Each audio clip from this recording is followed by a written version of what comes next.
యుద్ధానికి కదలండి అంటూ దేశ ప్రజలకు ఇరాన్ పిలుపునిస్తోంది. భారీగా సైనిక సమీకరణ చేస్తోంది ఇరాన్. ఈ నేపథ్యంలో పౌరులని అస్త్రాలుగా మలిచి అడ్డు పెట్టుకోవాలని చూస్తుంది. మరోవైపు పిల్లల్ని పంపాలంటూ కూడా తల్లిదండ్రులకు పిలుపునిస్తున్నారు. దేశం కోసం చచ్చేందుకు సిద్ధం అంటూ ప్రజలతో ప్రతిజ్ఞ చేస్తున్నారు. అందరూ సరిహద్దులకు కదలాలంటూ ప్రభుత్వ టెలివిజన్లో ఐఆర్జీసీ బహిరంగ ప్రకటన ఇచ్చింది. ఇప్పటికే పలు చోట్ల చిన్నపిల్లలు యువకులతో మానవహారాలు ఏర్పాటు చేశారు. దాడి జరిగే అవకాశం ఉందన్న ప్రతి చోట జనం ఉన్నారు. చెక్ పాయింట్లు ఇతర ముఖ్యమైన ప్రదేశాలతో జనంతో పెద్ద ఎత్తున కాపలా కాస్తున్నారు. సైన్యంలో చేరాలంటూ యువతకు పిలుపునిస్తున్నారు. ఇప్పటికే సైన్యంలోకి ఐఆర్జీసీ అనుబంధ సంస్థల పిల్లలు చేరారు. మైనర్లను కూడా సైన్యంలో చేర్చుకుంటుంది ఇరాన్. ఈ నేపథ్యంలో అమెరికా దాడులను అడ్డుకునేందుకు ఏకంగా పౌరులని అస్త్రాలుగా మలుస్తోంది ఇరాన్. వారిని చుట్టూ నిలబెట్టి మరీ దాడులను ఎదుర్కొనేందుకు సిద్ధమవుతున్నట్టుగా తెలుస్తోంది. దీంతో ఇరాన్ ఓ సంచలన నిర్ణయం తీసుకున్నట్లయితే తమ దేశ పౌరులని పావులుగా వాడుతూ అస్త్రాలుగా వాడుతూ దాడులను ఎదుర్కొనేందుకు ముఖ్యంగా ఇంధన క్షేత్రాల చుట్టూ మానవహారం ఏర్పాటు చేసింది. ఇక వాళ్ళ మధ్యాహ్నం నుంచే దేశంలోని పౌరులంతా పెద్ద ఎత్తున అక్కడ చేరుకొని ఒకరి చేయి ఒకరు పట్టుకొని ఇంధన క్షేత్రాల చుట్టూ నిలబడాలంటూ పిలుపునిచ్చింది. అందుకు తగ్గట్టుగా అక్కడ అదే పరిస్థితులు చోటు చేసుకున్నాయి. మీరు దృశ్యాలు చూడొచ్చు. చిన్న పిల్లలు కూడా అక్కడికి చేరుకున్నారు. ఏకంగా పిల్లల్ని కూడా తీసుకురావాలంటూ అక్కడ ఐఆర్జీసీ పిలుపునిస్తోంది. ఇరాన్తో అమెరికా యుద్ధం మరింత తీవ్రమయ్యే అవకాశం ఉండడంతో టెహ్రాన్ భారీగా సైనిక సమీకరణ చేపడుతోంది. ఈ క్రమంలోనే దేశం కోసం తల్లిదండ్రులు తమ పిల్లల్ని సరిహద్దులకు పంపాలంటూ ఐఆర్జీసీ పిలుపునిస్తోంది. యుద్ధ భూమిలో నిలబడినప్పుడే వారు యోధులుగా ఎదుగుతారంటూ చెప్తోంది. ఈ మేరకు ప్రభుత్వ టెలివిజన్లో బహిరంగ ప్రకటన కూడా చేసింది. రాత్రి సమయాల్లో దేశంలోని చెక్ పాయింట్లు ఇతర ముఖ్యమైన ప్రదేశాల దగ్గర కాపలా కాయడానికి వీరిని మోహరించినట్టు తెలుస్తుంది. కాల్పుల విరమణ ఒప్పందం కోసం అమెరికా అధ్యక్షుడు ట్రంప్ ఇరాన్కు విధించిన గడువు ముగింపుకు కొన్ని గంటల ముందే ఐఆర్జీసీ ప్రకటన చేసింది. మరోవైపు ఐఆర్జీసీ అనుబంధ సంస్థ పిల్లలను సైన్యంలోకి చేర్చుకుంటున్నట్లుగా అధికారులు వెల్లడించారు. ఆసక్తి ఉన్న యువకులు స్వచ్ఛందంగా ముందుకు రావాలంటున్నారు. ఇప్పటికే పలువురు మైనర్లను ఇరాన్ యుద్ధరంగంలోకి దింపుతోంది. అంతర్జాతీయ మీడియా వర్గాలు ఈ అంశాలను వెల్లడిస్తున్నాయి. గత నెలలో టెహ్రాన్లో ఓ చెక్ పాయింట్ వద్ద 11 ఏళ్ల బాలుడు విధులు నిర్వహిస్తుండగా మరణించినట్లుగా కూడా వార్తలు వెల్లడించింది. ఈ నేపథ్యంలో ఈ అంశం మరింత ఆందోళన కలిగిస్తుంది. ఏకంగా 12 ఏళ్లు దాటితే చాలు తుపాకీ చేతబట్టుకొని తుపాకులు ఇచ్చి వాళ్ళని యుద్ధంలో దింపుతుంది ఐఆర్జీసీ. ఇది మరింత ఆందోళన కలిగించే అంశంగా పరిణమిస్తుంది. ఇక్కడ ఐఆర్జీసీ దాని అనుబంధ సంస్థల పిల్లల్ని యుద్ధంలోకి పంపమంటూ ఓ వ్యక్తి ఎంత బహిరంగంగా ప్రకటన చేస్తున్నాడో మనం ఒక్కసారి అర్థం చేసుకోవచ్చు. ఆ వ్యక్తి చెప్తున్న మాటలు ఒక్కసారి విందాం.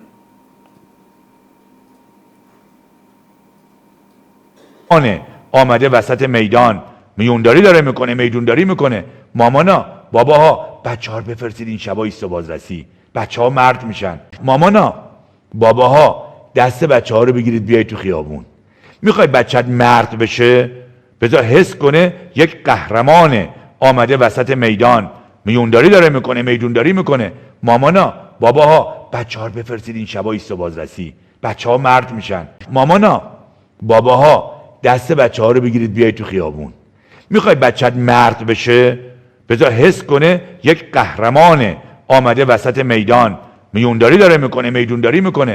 مامانا باباها بچه‌ها رو بفرستید این شبا ایست و بازرسی، بچه‌ها مرد میشن. مامانا باباها دست بچه‌ها رو بگیرید بیاید تو خیابون.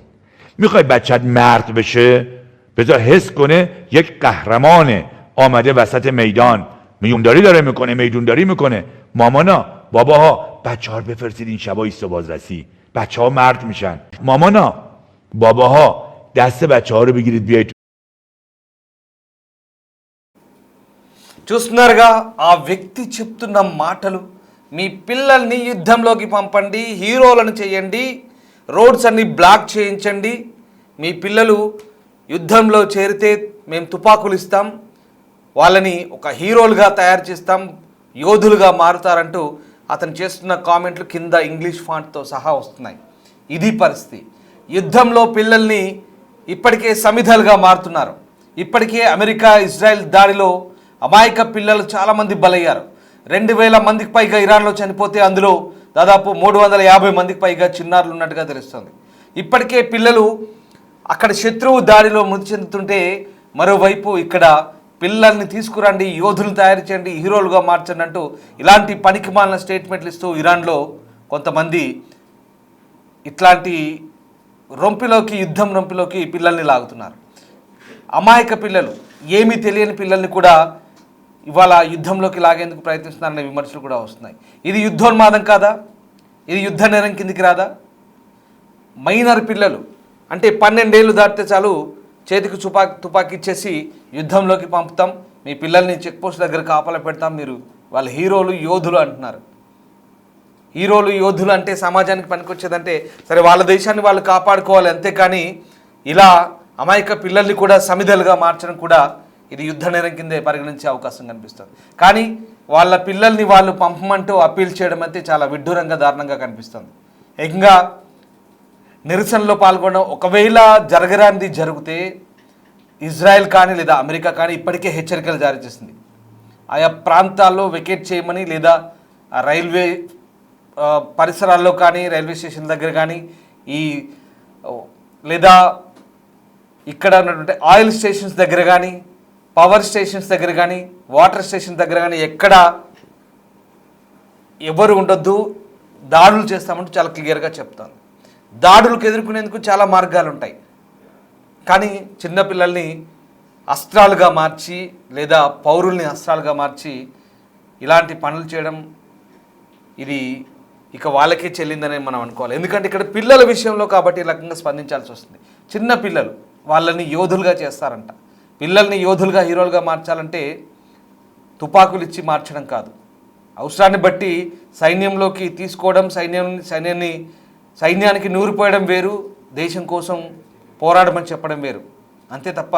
అంటే ఇప్పుడు ఇక అర్థమైంది ఏంటంటే, మనం అర్థం చేసుకోవాలి ఏంటంటే, చావో రేవో చిన్న పిల్లల దగ్గర నుంచి ముసలి వరకు కూడా అందరూ తుపాకులు పట్టుకొని రోడ్లపైకి రండి, యుద్ధంలో పాల్గొనండి అనేది వీళ్ళ వాదన. అందుకే అక్కడ ఎర్ర జెండాలు ఎగరవేసి, గుమ్మాల మీద ఎర్ర జెండాలు ఎగరవేసి ఖొమైనీ చంపిన తర్వాత 2వ రోజే ఈ రకమైన ప్రతిజ్ఞ చేశారు. ఇక రక్తానికి రక్తం అంటూ వీళ్ళు చేసిన ప్రతిజ్ఞకు అర్థం బహుశా ఇదేనేమో. మైనర్లను కూడా సైన్యంలో చేర్చుకుంటుంది ఇరాన్. ఇది పరిస్థితి. మరోవైపు IRGC నుంచి మరో స్టేట్మెంట్ వచ్చింది. ఒకవేళ ఈ డెడ్ లైన్ ముగిశాక అమెరికా ఇజ్రాయెల్ కనుక దాడులు చేస్తే అదే స్థాయిలో భీకర దాడులు ఉంటాయని చెప్తున్న పరిస్థితి కనబడుతుంది. సో అది ఓకే, యుద్ధానికి ప్రతి దాడులు, అటాక్స్కు రిటాలియేషన్ అటాక్స్, అటువైపు మిస్సైళ్ళు డ్రోన్లతో దాడి చేస్తున్నారు, అది ఓకే, అది ఒప్పుకోదగ్గ విషయమే. ఎందుకంటే ఆత్మరక్షణ కోసం చేస్తున్నారా, ఇంకేదైనా ప్రతిదాడులు చేస్తున్నారా అనేది ఒప్పుకోవచ్చు, అది యుద్ధతంత్రం. మిస్సైళ్ళతో డ్రోన్లతో చేయడం అనేది అంతవరకు ఓకే, సైన్యము పరిణతి చెందిన వ్యక్తులు యుద్ధంలో పాల్గొన. కానీ ఏమాత్రం పరిపక్వత లేని, కనీస లోకజ్ఞానం లేని పిల్లలందరినీ తీసుకొచ్చి 12 ఏళ్ళలో పిల్లల్ని లేదా మైనర్లని, 12 ఏళ్ళు దాటిన వాళ్ళకు కూడా తుపాకిచ్చి పోయి కొట్లాడరా అంటే ఇంకా వాడు ఏం చేస్తాడు? ఇది పరిస్థితి. ఒకప్పుడు సిరియాలో కూడా ఇదే పరిస్థితి. పిల్లలందరినీ లేదా యువకులందరినీ తీసుకెళ్ళి ఐసిస్ చాలా పెద్ద మారణహోమం చేసింది. ఏకంగా తీవ్రవాదంలో చేరొద్దు అన్నందుకు కన్న తల్లిని చంపిన ఉదంతాలు కూడా సిరియాలో ఉన్నాయి. అంతటి దుర్మార్గమైనటువంటి మతోన్మాదంతో లేదా అంతటి దుర్మార్గమైనటువంటి ఉన్మాదంతో, ఉగ్రవాద భావజాలంతో అక్కడ నూరిపోస్తున్న సందర్భాలు కూడా మనం చూసాం సిరియాలో. అసలు ఆ సిరియాలో కూడా ఈ IRGC పోషించినటువంటి మిలీషియా గ్రూప్లే అక్కడ అంతర్యుద్ధానికి కారణంగా మారాయి. ఇది పరిస్థితి. సో ఇట్లా ఉంది ఇక్కడ ఉన్నటువంటి పరిస్థితుల్లో. ప్రస్తుతం సరే, వాళ్ళ దేశ ఆత్మరక్షణ కోసం వాళ్ళు పిలుపునియడంలో తప్పులేదు, కానీ మరి చిన్నపిల్లల్ని పిలుపునియమనేది ఇక్కడ కొంత విడ్డూరంగా అనిపిస్తుంది అన్నమాట. రైట్. కానీ ఇప్పుడున్నటువంటి పరిస్థితుల్లో అమెరికా ఇజ్రాయెల్ దాడుల నుంచి వాళ్ళు సెక్యూర్ చేసుకోవడానికి ఇక ఇరాన్ అన్ని రకాల ప్రయత్నాలు చేస్తుందనడానికి ప్రస్తుతం ఈ అంశం మనకు నిదర్శనంగా కనిపిస్తోంది. రైట్. ఇక గత నెలలో టెహ్రాన్లో ఒక చెక్ పాయింట్ దగ్గర 11 ఏళ్ల బాలుడు చనిపోయాడు యుద్ధంలో అంటే అర్థం చేసుకోవచ్చు.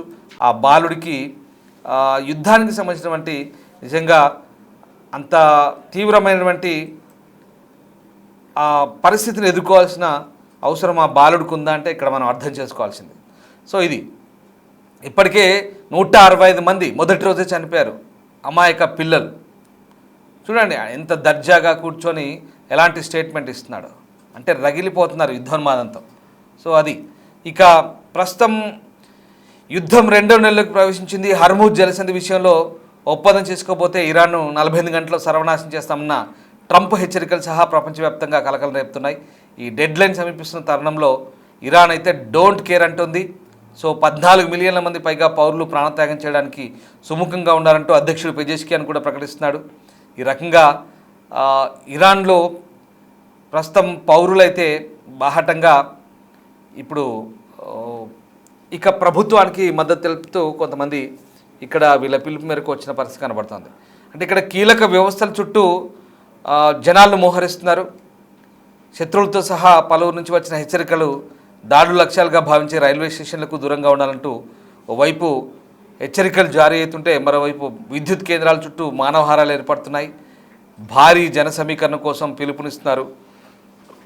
అలాగే మౌలిక సదుపాయాలను కాపాడుకునేందుకు జాతీయ ఆస్తులుగా వాటిని చిత్రీకరించి ప్రస్తుతం వాటిని కాపాడుకునే ప్రయత్నం చేస్తున్నారు. ఈ దాడుల కోసం మానసికంగా సన్నద్ధత చేస్తున్నారు. ఇక అక్కడ పొంచి ఉన్న ప్రమాదాన్ని అయితే చాలా సాధారణంగా ప్రజలకు నూరిపోస్తున్నారు. సో ఇది ఇక్కడ పౌర సైనిక సరిహద్దులు మసకబారినాయి. పాఠశాలలు, ఆసుపత్రులు, బహిరంగ ప్రదేశాల్లో సైనిక ఆస్తులు తీసుకొస్తారని నివేదికలు చెప్తున్నాయి. తద్వారా పౌర ప్రాంతాల రక్షణ వ్యవస్థలో భాగంగా మారుతున్న పరిస్థితి కనబడుతోంది. సో ప్రస్తుతం ఉన్నటువంటి పరిస్థితిలో ఈ సామాజిక స్థాయిలో యుద్ధ సన్నద్ధత అనేది ఇటు జన సమీకరణ కావచ్చు, సమాజానికి యుద్ధాన్ని వైపు మళ్లించడం కావచ్చు, ఇదంతా కూడా ఇక్కడ కీలక ప్రదేశాల్లో పౌరుల ఉనికి ఏదైనా అమెరికా దాడికి అయ్యే రాజకీయ నైతిక మూల్యాన్ని పెంచడానికి ఇది ఉద్దేశించినట్టుగా మనకు అర్థమవుతుంది. సో వాస్తవానికి మొన్నటి దాకా కూడా బ్లాక్అవుట్ ఇప్పటికి కూడా చరిత్రలో ఎప్పుడు లేని విధంగా ఇరాన్లో ఇప్పటికీ 50 రోజులు దాటింది ఇంటర్నెట్ బ్లాక్అవుట్ చేసి. అక్కడ ఏం జరుగుతుందో కూడా ఎవరికీ తెలియని పరిస్థితి. ఇదే ఇరాన్ ప్రభుత్వం సుప్రీం లీడర్ ఖొమైనియే చనిపోకంటే ముందు ఫిబ్రవరి 28 కంటే ముందు అంతకు ముందు నెలలో అంటే అక్టోబర్ నవంబర్ నెలల్లో ఇరాన్లో ప్రభుత్వానికి వ్యతిరేకంగా ఆందోళనలో పాల్గొన్న వారిని దాదాపు 18,000 మందికి పైగా చంపింది. ఇంటర్నెట్ బంద్ చేసింది. అక్కడ ఏం జరుగుతుందో తెలియదు. అక్కడ ఎలాంటి పరిస్థితులు కూడా ప్రపంచానికి తెలియదు, బయట ప్రపంచానికి తెలియదు. అసలు ఇప్పుడు యుద్ధానికి పిలుపునిస్తున్నారు. సరే బాగానే ఉంది, ప్రభుత్వ ఆస్తులు కాపాడుకోవడానికి అందరూ కలిసి రావాలంటున్నారు, అందులో తప్పేం లేదు. దీనిలో మనం ఇక్కడ వీళ్ళని వ్యతిరేకించే మాటలు కావు ఇక్కడ. కానీ నిజంగా వీళ్ళకు ప్రజల మద్దతు ఉందా అంటే ఇక్కడే అమెరికా డిఫర్ అవుతుంది. అసలు వీళ్ళని ఈ పరిపాలన గద్దెదించడానికే మాకు అక్కడి ప్రజలు సహకరిస్తున్నారు, అందుకే మేము దాడులు చేస్తున్నామంటూ డొనాల్డ్ ట్రంప్ చాలా క్లియర్గా చెప్తున్నారు. తమకు మద్దతు చాలా వైపుల నుంచి ఉంది ఇరాన్లో. ఇరాన్ సివిలియన్స్ చాలామంది తమకు మద్దతు తెలుపుతున్నారంటూ వీళ్ళు వాదిస్తున్న పరిస్థితి కనబడుతుంది. నిజంగా మరి ఇరాన్ ప్రజల నుంచి అక్కడి ఇప్పుడున్నటువంటి ఈ పరిపాలకులకు అంటే మత పరిపాలకులకు లేదా ఖొమైనియే పరిపాలకులకు నిజంగా మద్దతు ఉందా అంటే దీనికి మనం సరైన సమాధానం చెప్పలేం. ఎంతమంది ఒకవేళ నిజంగానే ఇప్పుడు వాళ్ళ సార్వభౌమత్వంపై దాడి జరుగుతున్నప్పుడు అంతా ఏకమవుతారు, అది తప్పేం లేదు. కానీ నిజంగా ఒకప్పుడు ఇదే జనాల్ని వ్యతిరేకించి పిట్టళ్ళు కాల్చినట్టు చంపినటువంటి ఇదే ఖొమైనియే రెజిమే ఇప్పుడు అదే ప్రజల్ని కలిసి రమ్మంటూ పిలుపునిస్తే మరి ఎంతవరకు స్పందిస్తారనేది అర్థం కాని పరిస్థితి. బట్ ఇప్పుడున్న పరిస్థితిలో ఇక అంతా ఏకమవ్వాలి, అంతా ఒకటే, మనం అంతా ఒకటే దేశం కోసం పోరాడదామంటే వీళ్ళు హర్మూజ్ను మాత్రం తెరవరు. ఇన్ని ప్రపంచం మొత్తం ఇబ్బందులు పడుతున్నా హర్మూజ్ను తెరవమంటే తెరవరు. లేదా 450 కిలోల దిక్కుమాలిన యురేనియం ఉందిరా బాబు, అది ఇచ్చేంటారు అంటే కూడా ఇచ్చారు. దానికోసమే కదా 450 కిలోల లేదా 480 కిలోలకు పైగా ఉన్నటువంటి శుద్ధి చేసిన యురేనియాన్ని మాత్రం దాచిపెట్టుకుంటారు. లేదా మిగతా ప్రపంచాన్ని అందరినీ ఇబ్బంది పెట్టేందుకు మాత్రం హర్మూజ్ను మూస్తారు. కానీ మిగతా చుట్టుపక్కల అన్ని దేశాల్లో ప్రాంతీయ సంఘర్షణలు రెచ్చగొట్టేందుకు తీవ్రవాదుల్ని పోషించి మిస్సైళ్లను తయారు చేసి ఆయుధాలు ఇచ్చి డబ్బులు ఇచ్చి తీవ్రవాదాన్ని పెంచి పోషించి అందరినీ ఎగదోస్తారు. కానీ వీళ్ళు కండిషన్స్ పెడితే మాత్రం ఒప్పుకోరు. ఇప్పుడు కొత్త కొత్త కండిషన్స్, ఇప్పుడు ఎట్లాగో డ్యామేజ్ అయింది, మాకు డ్యామేజ్కి డబ్బులు ఇవ్వాలి, లేదా మేము హార్మోజ్ను తెరవాలంటే దానికి 1,000,000 కండిషన్స్, లేదా యుద్ధాన్ని శాశ్వతంగా ముగించాలనేది ఇప్పుడు వాళ్ళకు తెలిసి వస్తుంది. అంటే ఇవన్నీ కూడా ఇప్పుడు నేను చెప్తున్న ఈ విషయాలన్నీ కూడా అటు అమెరికా ఇజ్రాయెల్ వైపు నుంచి పశ్చిమ దేశాల నుంచి వస్తున్నటువంటి ఆరోపణలు, మనమేదో వీళ్ళ మీద కోపంతో చెప్పే అంశాలు కాదు.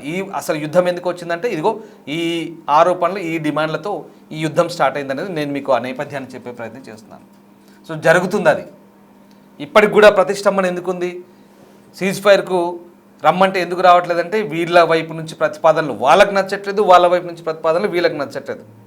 సో ఇది పరిస్థితి. అందుకే అక్కడెక్కడ సీజ్ ఫైర్కు మార్గం కుదరట్లేదు. అందుకు తగ్గట్టుగా పాకిస్తాన్ లాంటి కొన్ని బలహీన దేశాలు చేసినటువంటి ఈ దౌత్యం కూడా అక్కడ ఏమాత్రము స్ట్రాంగ్గా లేదు. కాబట్టి అక్కడ ఇది పెద్దగా మీడియేషన్ పనికి రావట్లేదు, ఈ దౌత్యం పనికి రావట్లేదు, మధ్యవర్తిత్వం పనికి రావట్లేదు. సో ఇది పరిస్థితి. సో మరి ఏం జరగబోతోంది?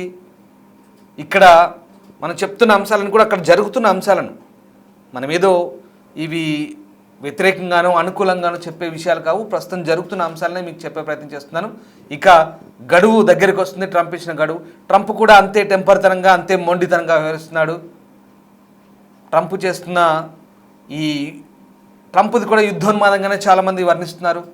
కానీ 47 సంవత్సరాలుగా తమ దేశ పౌరుల్ని లేదా పశ్చిమ దేశాల పౌరుల్ని వేలాది మందిని పొట్టం పెట్టుకున్నారంటూ ఇటు ఇజ్రాయెల్ కానీ ట్రంప్ కానీ ఆరోపిస్తున్న నేపథ్యంలో మరి వాళ్ళు తీసుకుంటున్నటువంటి యాక్షన్కు వీళ్ళ వైపు నుంచి రియాక్షన్, అంటే దాడులకు ప్రతిదాడులు, స్ట్రైక్స్, రిటాలియేషన్ స్ట్రైక్స్ ఇవన్నీ చూస్తున్నాం.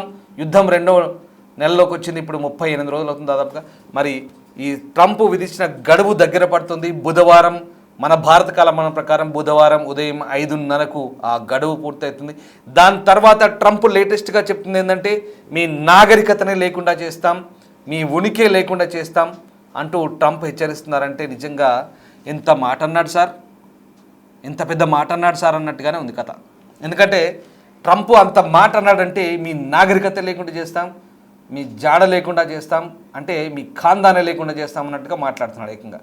అంటే ఎంత దారుణమైనటువంటి రకమైనటువంటి అభిప్రాయాలతో ఉన్నారో వీళ్ళంటే మళ్ళీ వాళ్ళు కూడా అదే రకమైనటువంటి ప్రతిస్పందన కౌంటర్లు ఇస్తున్నారంటే ఇరువైపుల నుంచి కూడా ఎక్కడ ఎవరు పట్టు విడవట్లేదన్నది మనకు చాలా క్లియర్గా అర్థమవుతుంది.